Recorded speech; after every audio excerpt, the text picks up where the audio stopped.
It started with a smell, not the kind that comes from food or flowers, but that faint, almost metallic scent that creeps into the air when someone's been painting in the sun. I didn't think much of it at first, until I rounded the corner and saw my parking space. Gone. Well, not physically gone. The asphalt was still there, but my number, 14B, the one I'd parked in for the past 7 years without issue, had been smothered in thick, blinding white paint.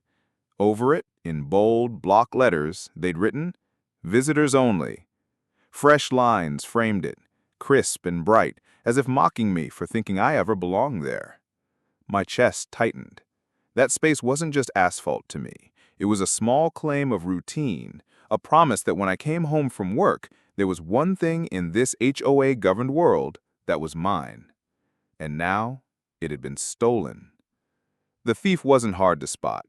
50 feet away, leaning against her shiny black SUV like she owned the sun, was HOA President Marlene Karen Baxter. Her lips were pressed in that thin little smile people wear when they want you to see their victory. Well, looks like we're finally fixing some of the parking issues around here. I stared at the words "visitors only" again, my jaw clenched. That's my spot, Marlene. Was, she corrected smoothly. The board voted to reassign underused spaces. Yours is perfect for guest parking, closer to the community center. I knew the bylaws well enough to know she was lying. They couldn't just take a deeded parking spot. And my new spot is where? She glanced at the far end of the lot where the last row of spaces was cracked, weed-choked, and so sloped you risked your car rolling into the drainage ditch if you forgot the parking brake. Over there, she said, as if she was gifting me beachfront property. I laughed once, not because it was funny, but because it was the only thing stopping me from saying something I'd regret. You can't do this. Her smile sharpened. Oh, I can, and I did. If you don't like it, bring it up at the next meeting. That was the thing about Marlene. She didn't argue to win. She argued to make you feel powerless. Most people in the neighborhood avoided her, letting the small injustices pile up just to keep the peace. But I wasn't most people. I walked away without another word. I could feel her eyes on my back, confident she'd already won.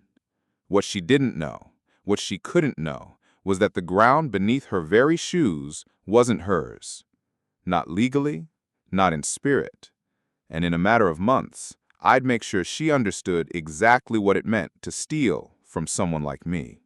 The first step in any good fight is patience. You can't swing at the first insult. You have to let the other side dig their own grave.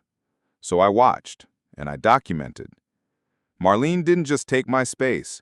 She made it her personal throne. Every Thursday night, the HOA board would meet in the community center, and her car, with its custom plates reading PWLDY, would sit smugly in my old spot.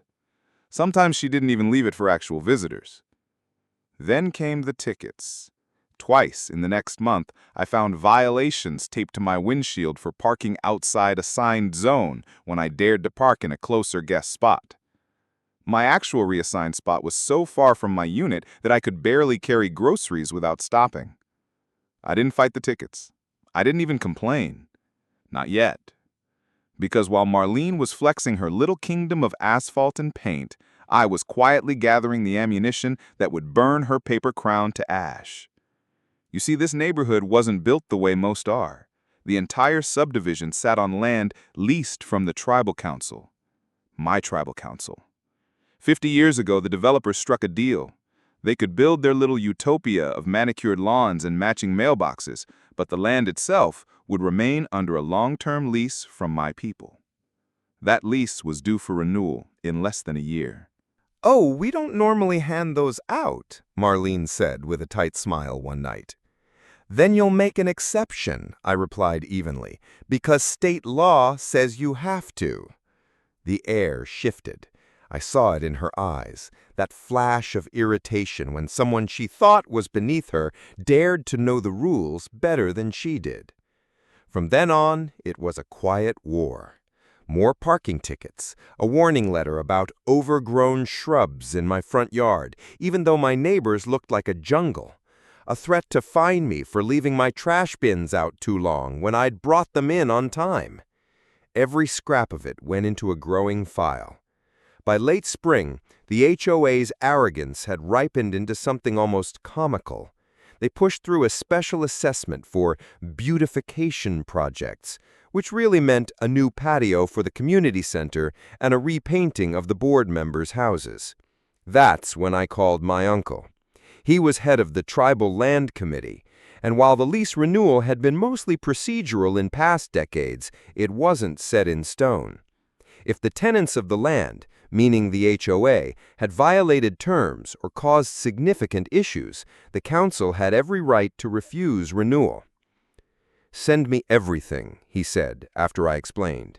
"Every ticket, every letter, every time they singled you out, and make copies for the council." I smiled. Already done. The last straw came in June. I came home late one Friday to find my car towed. Not broken down, not parked illegally, towed from my assigned sloped space with a note on my door saying I was in violation for failure to pay fines. I hadn't missed a payment, not one. That was the night I decided the gloves were coming off. I paid the impound fee, got my car back, and called the council the next morning. We set a date for a closed meeting with the HOA board. No announcement, no warning. When we walked into that conference room a week later, me, my uncle, and 3 other council members, the looks on their faces were priceless. Marlene straightened in her chair, putting on her professional smile. "And you are—" I leaned forward just enough to let my words settle like a stone in still water. "Your landlords." Silence has weight. When it falls in a room like that, you can feel it press against your skin, filling the air between heartbeats. That's exactly what happened after I said those words. Your landlords. Marlene's smile flickered, but she tried to recover, leaning back in her chair. "I'm sorry, I don't think I understand." "Oh, you understand," my uncle said, his voice low and even. 50 years ago, your developers signed a lease with the tribal council to build this subdivision. That lease is up for renewal this year. We decide if you stay." A low murmur rippled across the board members. The treasurer, a thin man who always looked like he was smelling something bad, stammered, "This is highly irregular." "What's irregular is the repeated harassment of a resident who is, in fact, a member of this tribe, and your total disregard for the lease agreement that forbids such conduct." I pulled the thick binder from my bag and dropped it on the table. The sound was sharp, final. "That's a documented record of every violation, ticket, and act of retaliation you've directed at me since you stole my parking space for Marlene's private use." One of the council members slid it towards herself, flipping through the pages. Her brow furrowed deeper with each turn. "You can't just—" Marlene began, but my uncle's raised hand stopped her mid-sentence. "Here's what's going to happen," he said calmly, as if discussing the weather. "The council will be reviewing your conduct and the HOA's operations in full. If we find sufficient cause, we will not renew the lease, which means every one of these houses reverts to tribal control." The treasurer swallowed hard. You wouldn't—" I leaned forward, letting my voice drop. "Try me." What followed over the next 2 months was a dismantling. The tribal council sent auditors, not some polite compliance officer, but real investigators who walked every inch of the community. They checked property lines, examined financial records, even interviewed residents about board behavior. The residents talked. Oh, did they talk. Turns out Marlene's parking theft was just one of 100 petty abuses. Selective fines, shady beautification projects that only improved board members' homes, intimidation of anyone who complained. The picture they painted wasn't just ugly, it was damning. And the more we dug, the more we found. Over $40,000 of HOA funds unaccounted for in the past 3 years. Landscaping contracts awarded to Marlene's brother-in-law at double the going rate. Even the new community center patio was built with cheap materials while invoices showed premium prices. The council didn't have to fabricate a case. The HOA had built its own noose. We were just holding the rope. The final meeting was standing room only. Word had spread through the neighborhood that something big was about to happen. People who hadn't shown up to a meeting in years were there, some sitting on folding chairs, others leaning against the walls. Marlene opened with her usual confidence, trying to maintain control. "I'm sure you've all heard rumors." "Not rumors. Findings," my uncle interrupted. He stepped to the front, holding a single sheet of paper. "The Tribal Council has completed your review of your lease and your conduct. We have determined that the Homeowners Association has repeatedly violated both the lease terms and state law. Effective immediately, the Council will not be renewing your lease agreement." The room erupted. Gasps, whispers, a few stunned laughs. "What does that mean for us?" someone called out. "It means," my uncle said, "the HOA is dissolved. This land reverts to tribal ownership. The council will now manage the community directly, with elected resident representatives, not a self-appointed board." Marlene shot to her feet. "You can't do this! I'll sue! This is illegal!" I stood, slowly, deliberately. "Illegal? Like towing my car without cause? Like stealing my parking spot and using it for your private meetings? Like misusing community funds?" I let each question hang in the air, her face reddening with every one. "Go ahead, Marlene, sue. But remember, you'll be suing your landlords, and we have the receipts." In the weeks that followed, the transformation was almost surreal.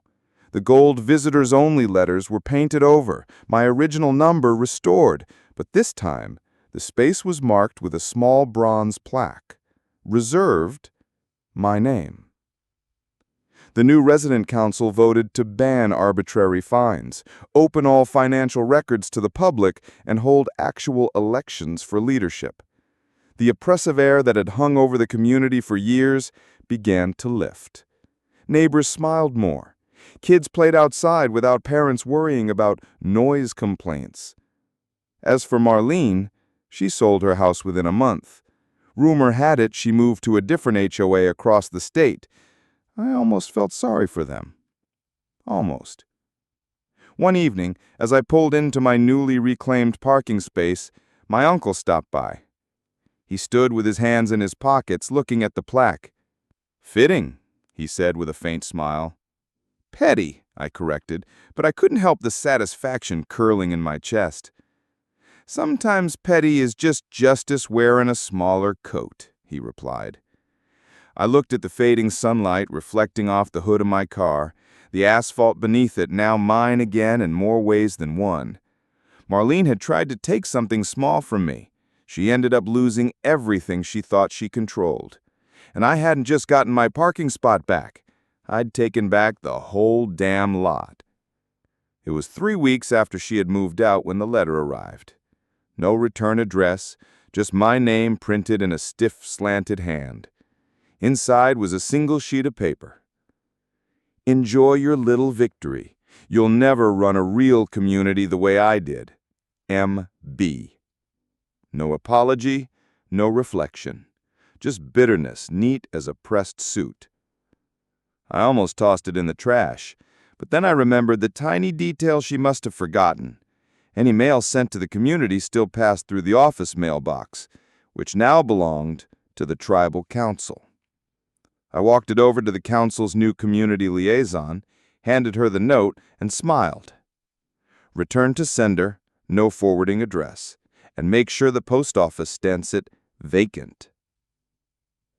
A week later, a neighbor texted me a photo of Marlene standing in line at her new post office, red-faced as she argued with the clerk over why her important letter had been sent back unopened.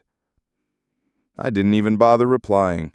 I just slid into my parking space, the bronze plaque catching the light, and thought, sometimes the sweetest revenge isn't the big finale.